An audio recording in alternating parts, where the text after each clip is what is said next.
আসসালামু আলাইকুম। সবাই কেমন আছেন? আমার কিছু ভালো, ভালো রান্নাবান্নার ভিডিও এবং ভালো, ভালো কিছু মুহূর্ত আজকে আপনাদের সাথে শেয়ার করব।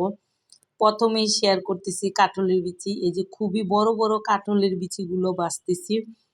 কারণ আমি অপেক্ষায় থাকি কখন কাঁঠালের সিজন আসবে। আমার একটা অভ্যাস আছে, আমি যখন কাঁঠালের বিচি ভাজা শুরু করি তখন ওই খাওয়া স্টার্ট করে দেই। ভাজা শেষ না হওয়া পর্যন্ত ২-১ টা করে উঠিয়ে খাই, চেক করি যে ভাজা হয়েছে কিনা। আমার কাছে খুবই ভালো লাগে।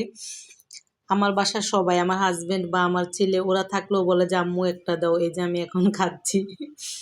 কারণ আমার কাছে এভাবে কাঁঠালের বিচি খেতে খুবই ভালো লাগে।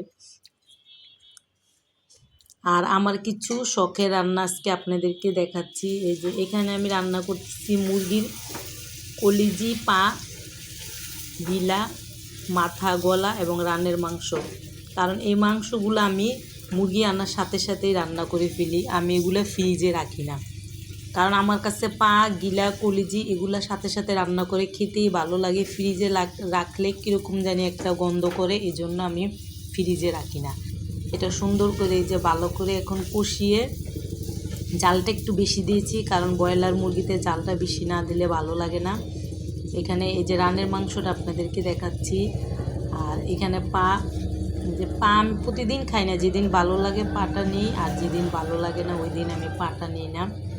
এখন একবার ভালো করে কষিয়ে এই যে আমি এখন একটু জল দিয়ে দেব, কারণ যেহেতু টাটকা টাটকা রান্না করতেছি। আর এইখানে পটল, বটবটি, আলু একটা সবজি ভাজবো। আর আরেকটা চুলায় আমি রান্না করতেছি কেসকি মাছ। এখানে আমি টমেটো, ধনিয়া পাতা, কাঁচামরিচ দিয়ে সুন্দর করে হালকা মাখা মাখা একটা রান্না করতেছি। কারণ আমার কাছে খুবই ভালো লাগে এই ছোটো মাছটা এইভাবে রান্না করলে।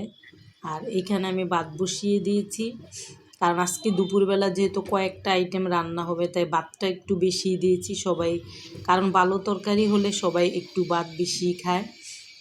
কারণ আমার বাসায় আবার দেখা যায় যে আপনার মাছটা হলে একটু ভাত বেশি খাওয়া হয়। আর এখানে আমি আলু কেটে নিয়েছি, গরু মাংস দিয়ে রান্না করব। আর এখানে দেখি আমার ছেলে কিনে আসছে, ও বাইরে থেকে আসার সময় একটা না একটা কিছু নিয়ে আসে। এটা সম্ভবত চিকেনের কিছু একটা হবে, আমি নামটা বলতে পারতেছি না। চিকেন কি জানি বলে এটাকে। এই যে খুবই পোড়া পোড়া চিকেনটাকে পোড়া পোড়া করে ক্যাপসিকাম দিয়ে সুন্দর করে, এটার নামটা আমার এখন মনে আসতেছে না, খুবই টেস্ট। আমি একটু খেয়ে দেখলাম, খুবই ভালো, খুবই টেস্ট। আর এখানে হলো আমার গাছের 3টা পাকা পাকা মরিচ, আমি খুব যত্ন করে রেখে দিয়েছি, আমার কাছে খুবই ভালো লাগে, নিজের গাছের মরিচ বলে কথা। আর এখানে ছেলে আসার সময় আমও নিয়ে আসছে, এই যে এখন আমি আমটাকে কাটবো। কারণ আমের সিজনে প্রতিদিনই একটু একটু করে আম খাওয়ার চেষ্টা করি, সিজন চলে গেলে তো আর আমটা খেতে পারবো না। তাই এই যে এখন আমটাকে কাটবো, সবাই মিলে খাবো, কারণ ভাত খাওয়ার আগে একটু ক্ষুধা লাগে। আল্লাহ হাফেজ।